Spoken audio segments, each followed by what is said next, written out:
Imagine for a moment that the most iconic symbol of faith in the modern world was once considered a harbinger of doom, a titan from another age that locals refused to acknowledge as their own creation. Picture the year 1931 when something colossal emerged on Corcovado Mountain above Rio de Janeiro, a structure so impossibly massive, so technically sophisticated, that whispers spread through the favelas and colonial districts alike. This was not built by human hands of this era. The Christ the Redeemer statue, standing 98 feet tall with arms spanning 92 feet, weighing over 635 metric tons, appeared seemingly overnight in an age when Brazil's infrastructure could barely support the weight of its own colonial past. The locals who watched its construction spoke in hushed tones about the engineers who worked through storms that should have halted all progress, about the lightning that struck the mountain repeatedly yet never delayed the work, about the faces carved in stone that seemed to shift expression when viewed at dawn. To understand the terror that gripped Rio's population in those final months of construction, we must first immerse ourselves in the paradoxical world of 1920s Brazil. This was a nation emerging from centuries of Portuguese colonial rule, a society where horse-drawn carriages shared cobblestone streets with the first sputtering automobiles, where gas lamps illuminated Baroque churches built by hands long forgotten. The city of Rio de Janeiro itself presented a stark contradiction. Gleaming neoclassical facades along the Avenida Central stood mere blocks from labyrinthine favelas, where families lived in structures that defied modern engineering principles, clinging to hillsides at angles that contemporary builders insisted were impossible without advanced foundation systems. The wealthy districts boasted electric lighting and telephone lines, yet these same power grids frequently failed, unable to handle the demand of a city growing faster than its infrastructure could support. How could a nation struggling to electrify its capital city simultaneously undertake the construction of one of the world's largest reinforced concrete structures on an isolated mountain peak? The official narrative tells us that French sculptor Paul Landowski designed the statue, that Brazilian engineer Heitor da Silva Costa supervised its construction, that the reinforced concrete was a triumph of modern engineering. Yet the historical record reveals troubling inconsistencies. Contemporary photographs show work crews numbering no more than 2 or 3 dozen men at any given time, operating with equipment that should have taken decades to complete such a monumental task. The concrete itself, over 1,000 tons of it, had to be transported up a mountain with no proper road access, in an era when Brazil's railway system was notoriously unreliable and most construction materials were still moved by ox cart or human labor. Site foreman testimonies preserved in obscure archives of the Archdiocese of Rio de Janeiro speak of pre-existing foundations discovered during the initial excavation, massive stone blocks fitted together with such precision that workers couldn't insert a knife blade between them, blocks that bore no resemblance to Portuguese colonial masonry or indigenous Tupi construction techniques. These foundations, which the official histories conveniently ignore, suggested something far older had stood on Corcovado Mountain long before Christ's outstretched arms blessed the city below. The locals' fear wasn't irrational superstition, it was rooted in collective memory that stretched back through generations. The indigenous peoples of the region, the Tamoyo and Tupinambá, had always maintained that Corcovado was a sacred mountain, a place where the ancient giants had once performed ceremonies before the great fire that drowned the world.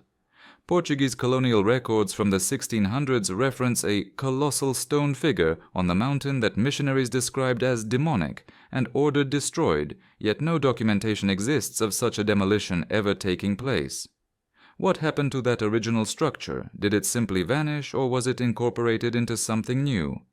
When workers began blasting into the mountainside in 1922, several reported discovering chambers, sealed spaces within the rock itself.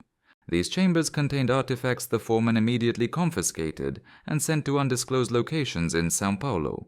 A diary entry from a Portuguese stonemason named Miguel Ferreira, dated March 19, 1923, describes wheels of stone covered in symbols, not of this world, and a great mirror of polished metal that showed not our reflections, but the mountain as it was before the cities, when towers of white stone reached toward heaven. If you enjoy historical stories about the hidden mysteries of the past, please like this video and leave a comment with 1. If you don't, write 0. This helps us understand how valuable these narratives are to you. The engineering itself presents paradoxes that modern experts struggle to explain. The statue's framework consists of reinforced concrete over a skeleton of iron and soapstone, materials that should have been prohibitively expensive and difficult to work with given Brazil's limited industrial capacity in the 1920s. Yet construction photographs reveal stones cut with a precision that would have required diamond-tipped saws, technology that wasn't commercially available in South America until decades later. The soapstone blocks, each weighing several tons, fit together in a complex tessellating pattern that distributes weight and wind stress in ways that engineers of the era supposedly didn't understand. Contemporary structural analysis has shown that the statue can withstand wind speeds of up to 150 miles per hour and has survived multiple direct lightning strikes without significant damage, a feat attributed to copper lightning rods, yet the original construction plans make no mention of such a sophisticated grounding system. Where did this knowledge come from? Who really designed the internal structure that has allowed this colossus to stand for nearly a century in one of the world's most challenging climatic environments? The statue's dedication ceremony on October 12, 1931, was attended by thousands, but contemporary newspaper accounts reveal a curious detail. Many locals refused to look directly at the structure during the unveiling. A reporter for O Globo newspaper wrote that the assembled crowds kept their eyes cast downward, as though viewing the face of Christ would bring misfortune, as though the statue were not a blessing, but a sentinel, watching for something we have all forgotten. Several elderly residents of the nearby Santa Teresa neighborhood told the journalist that the statue's face resembled descriptions passed down through their families of watchers who stood on Brazil's mountains before the Portuguese arrived, stone guardians of knowledge that was deliberately buried when the old world ended in fire and flood. These testimonies were dismissed as folklore, yet they echo similar stories from other cultures around the globe. The Easter Island Moai, the Olmec heads, the Bamiyan Buddhas, all colossal stone figures that local legends insist were carved by giants or by civilizations with capabilities far exceeding those of the cultures that supposedly created them. Let us examine the timeline itself, for it reveals troubling patterns. The idea for a Christian monument on Corcovado Mountain was supposedly first proposed in 1859 by a Catholic priest named Pedro Maria Bos, yet no construction began for over 60 years. Why such a delay? The official explanation cites lack of funding and political instability, but Brazil's wealthy Catholic elite had financed countless elaborate churches during this same period, structures that required similar engineering expertise and financial resources. What changed in the 1920s that suddenly made this particular project feasible? Some researchers have pointed to a series of archaeological discoveries made throughout Brazil during the 1910s and 20s. Massive stone ruins found in the Amazon rainforest, underground chambers discovered beneath São Paulo, and most intriguingly, a 1924 expedition into the Mato Grosso region that returned with reports of a city of white stone before its members mysteriously perished in a fire that destroyed all their documentation. Could these discoveries have revealed something that made the construction of the Christ statue not just desirable, but necessary? The construction period itself, 1922 to 1931, coincides with a strange gap in Brazil's historical record. Census data from this period is incomplete or missing entirely for several regions surrounding Rio de Janeiro. Immigration records show thousands of European engineers, stonemasons, and craftsmen entering Brazil during these years. Yet passenger manifests list their destinations as São Paulo or Brasilia, not Rio. Where did these skilled workers actually go? Construction site photographs show men working on the statue's framework, but their faces are consistently obscured by shadow or turned away from the camera, making identification impossible. Of the dozens of workers who supposedly built Christ the Redeemer, we have confirmed identities for fewer than 10 individuals. The others, the actual hands that shaped the concrete, positioned the soapstone, and assembled the iron framework, remain anonymous, as though deliberately erased from history. What were they hiding, or rather, what was being hidden about them? The architectural style of the statue itself contains coded messages that scholars have only begun to decipher in recent decades. The Art Deco influences are obvious, fitting the aesthetic of the era, yet certain proportions of the figure don't align with traditional Christian iconography. The span of the arms, when measured against the height of the body, creates a ratio that appears repeatedly in ancient megalithic structures worldwide, the same ratio found in the positioning of the three pyramids at Giza. in the layout of Angkor Wat, and in the dimensions of Stonehenge's Sarsen Circle.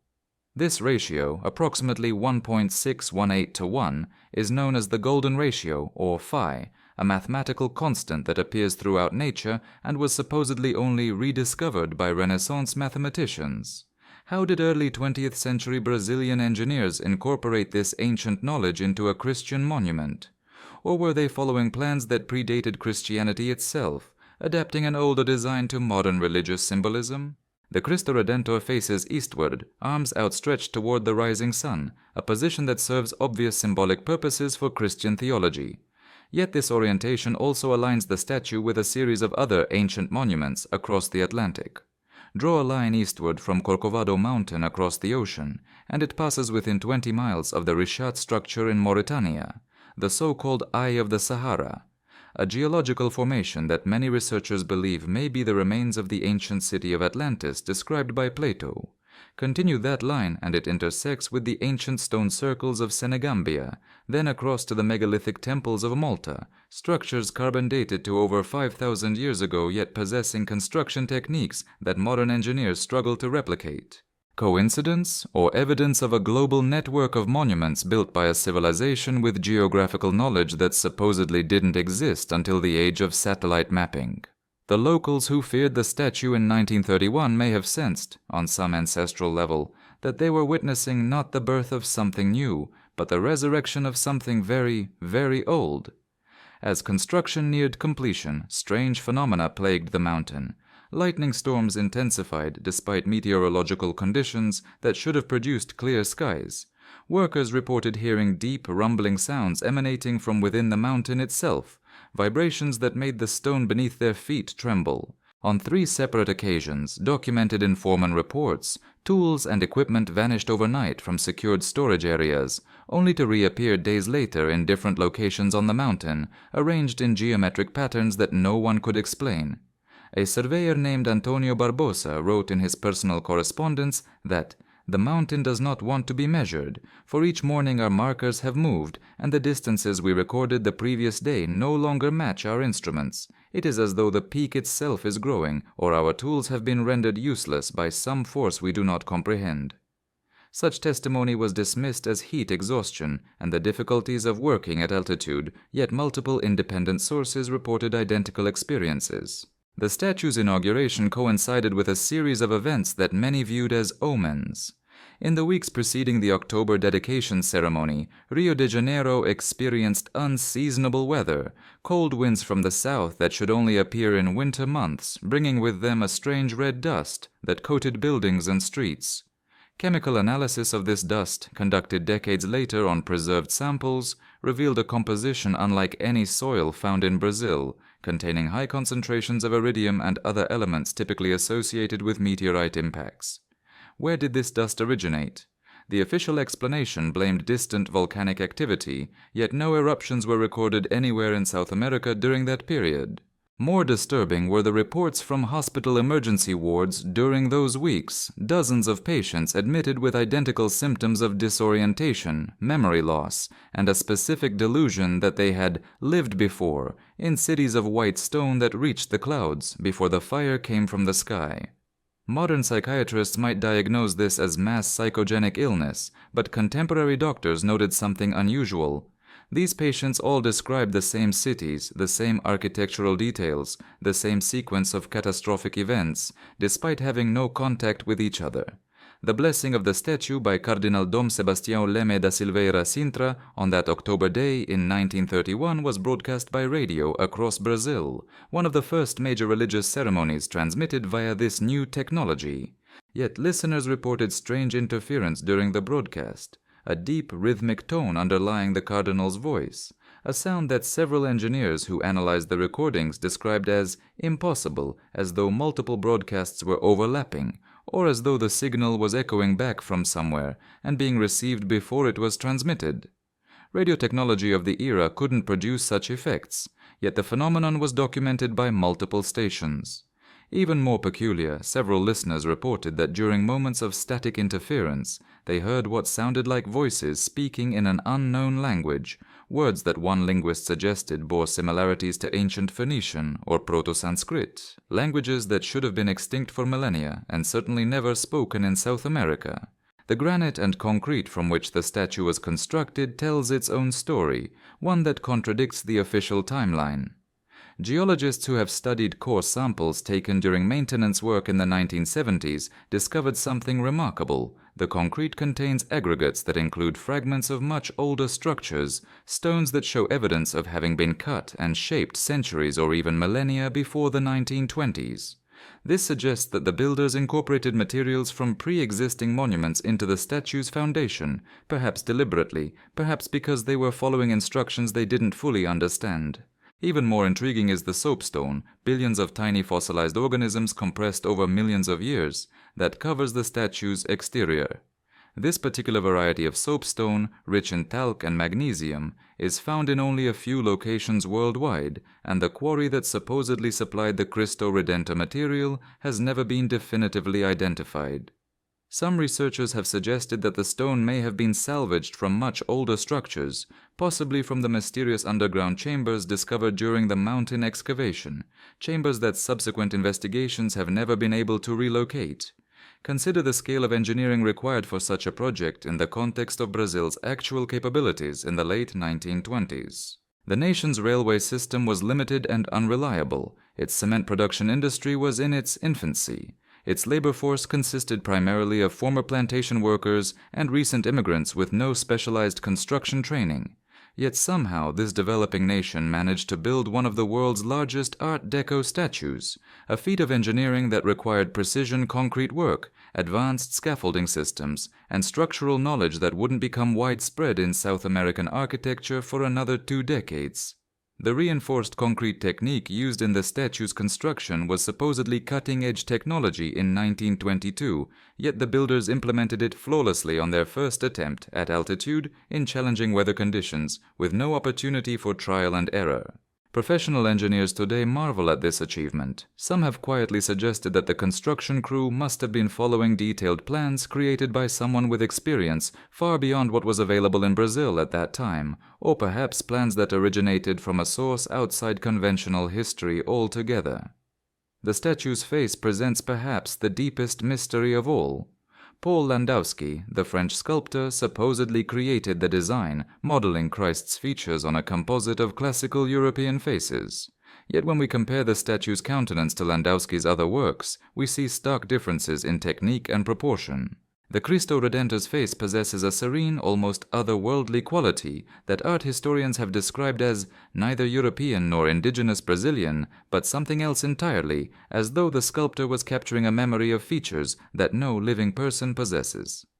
Several indigenous shamans from the Guarani people, when shown photographs of the statue in the 1950s, insisted that the face matched descriptions from their oral traditions of the first teachers, beings who came before the Great Flood and taught humanity the secrets of agriculture, astronomy, and stoneworking, before vanishing into the mountains.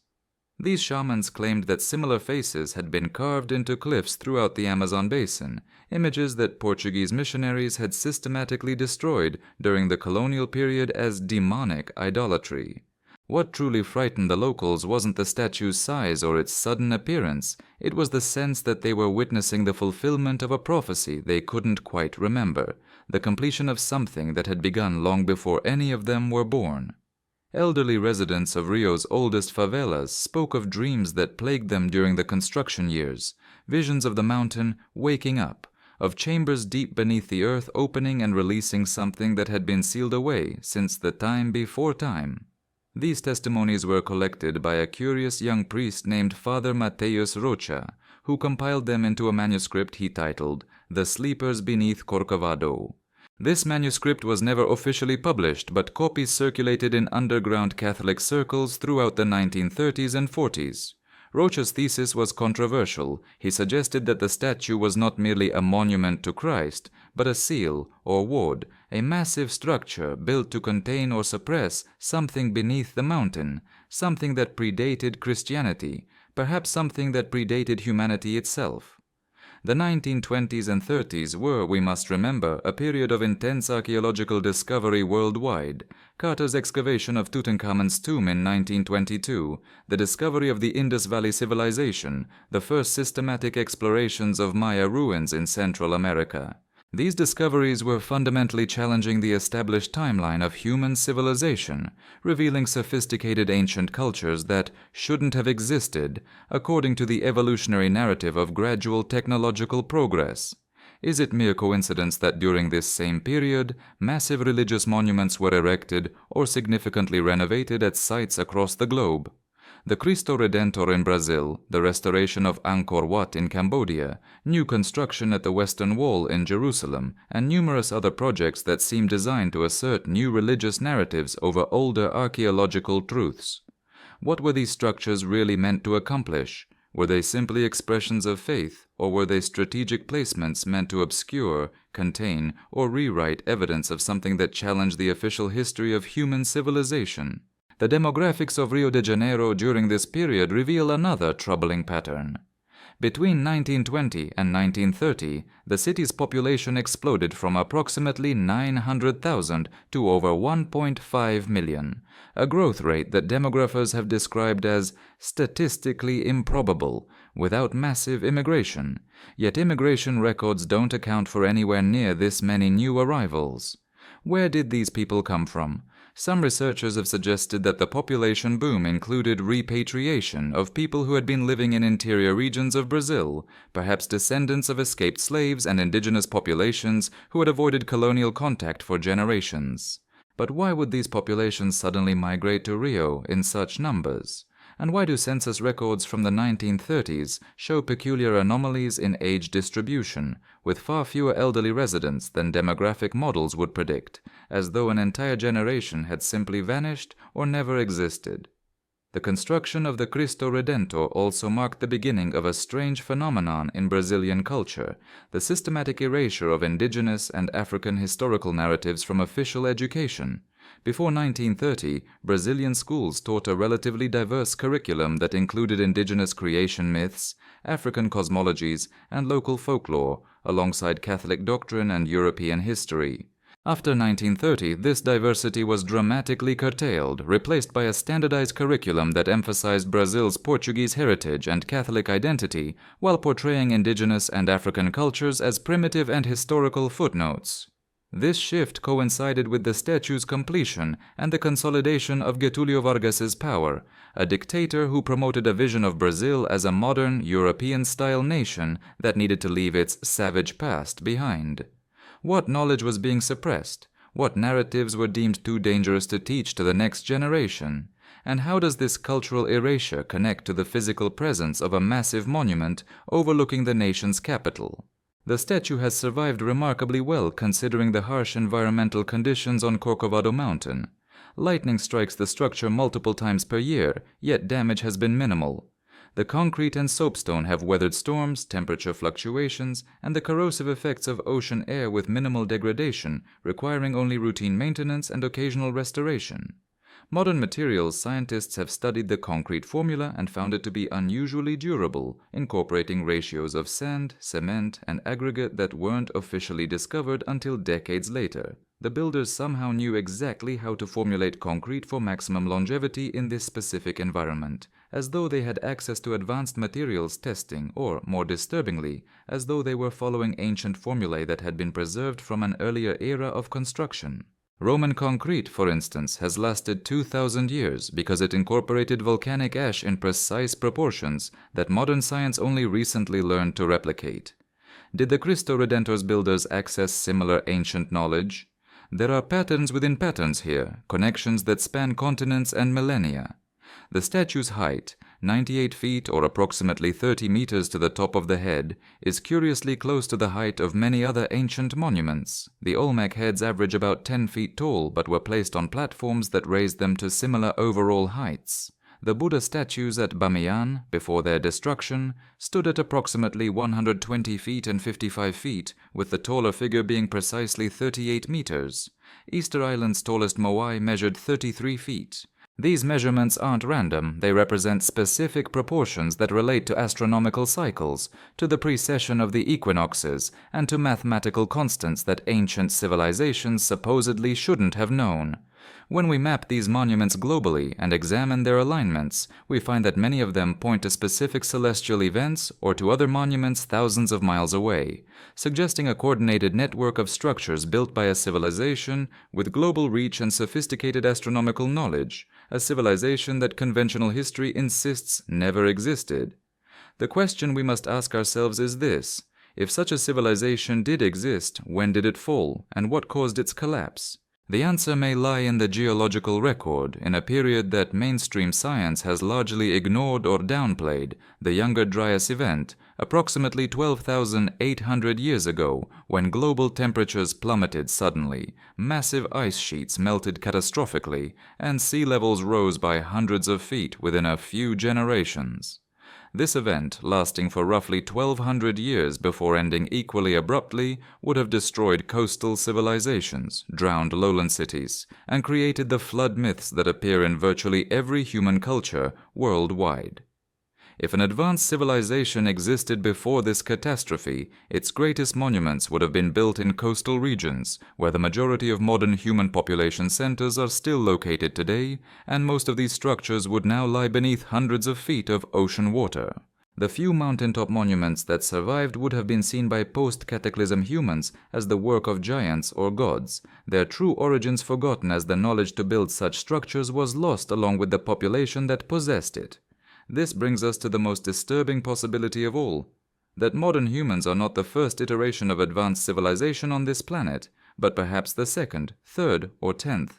That our species has risen and fallen multiple times, each cycle reaching heights of technological achievement before being knocked back to a primitive state by natural catastrophes, wars, or other cataclysms. The gaps in our fossil record, the mysterious extinction of the Neanderthals and Denisovans, the sudden appearance of anatomically modern humans with no clear evolutionary precursors, the presence of sophisticated tools and structures that predate established timelines. All of these anomalies make more sense if we abandon the linear narrative of constant progress and accept the possibility of cyclical rises and falls. Under this model, the Cristo Redentor statue becomes something more profound than a religious monument. It becomes a marker, a message from one iteration of humanity to its successors, a reminder carved in stone that we were here, we built this, we knew things you have forgotten. The locals who feared the statue in 1931 may have possessed ancestral memories, encoded in their DNA or passed down through cultural traditions too old to trace, of what such monuments really represent. They saw the giant figure of Christ and recognized, on some subconscious level, that they were looking at the work of the giants themselves, not supernatural beings, but humans like them, yet somehow greater, possessing knowledge and capabilities that modern people had lost. The fear wasn't superstition, it was recognition. It was the terror of realizing that your own civilization stands on the ruins of something far more advanced, that the tools and technologies you struggle to master were once commonplace, that your ancestors knew secrets that have been deliberately hidden or accidentally lost. It was the fear of understanding that history is a lie, that everything you've been taught about human progress is backwards, that we are not ascending toward a brighter future but desperately trying to reclaim a glorious past that was taken from us. The Christ the Redeemer statue stands today as one of the new 7 wonders of the world, attracting millions of tourists annually, serving as an icon of Rio de Janeiro and of Brazil itself. But beneath its serene face and outstretched arms lies a deeper mystery, a mystery encoded in its proportions, its materials, its placement, and the circumstances of its construction. The locals who whispered about ancient giants and sealed chambers beneath the mountain, who refused to look directly at the statue during its unveiling, who dreamed of white stone cities and catastrophic fires, they weren't delusional or backward. They were remembering something that the official history wants us to forget. They were accessing a truth that has been systematically erased from our collective consciousness through generations of cultural manipulation, educational programming, and the destruction of physical evidence. They knew, even if they couldn't articulate it clearly, that the statue represented something far older and more significant than a 20th century religious monument. What happened to those sealed chambers discovered during excavation? Where are the artifacts that were confiscated and sent to São Paulo? Why has no subsequent archaeological investigation of Corcovado Mountain been permitted, despite the obvious historical significance of the site? Why do building records from the construction period contain such obvious gaps and inconsistencies?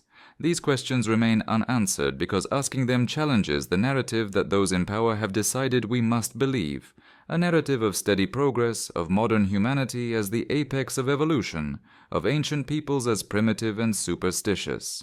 The truth is far more complex and far more disturbing. We are the inheritors of a broken world, living in the ruins of civilizations that achieved things we can barely imagine, using technologies that have been lost or hidden, operating with only a fraction of the knowledge that our ancestors once possessed. The statue on Corcovado Mountain is not an achievement of modern engineering. It is a pale echo of what came before, a shadow cast by giants we no longer remember, a reminder carved in stone and concrete that we are not who we think we are, and history is not what we've been told it is.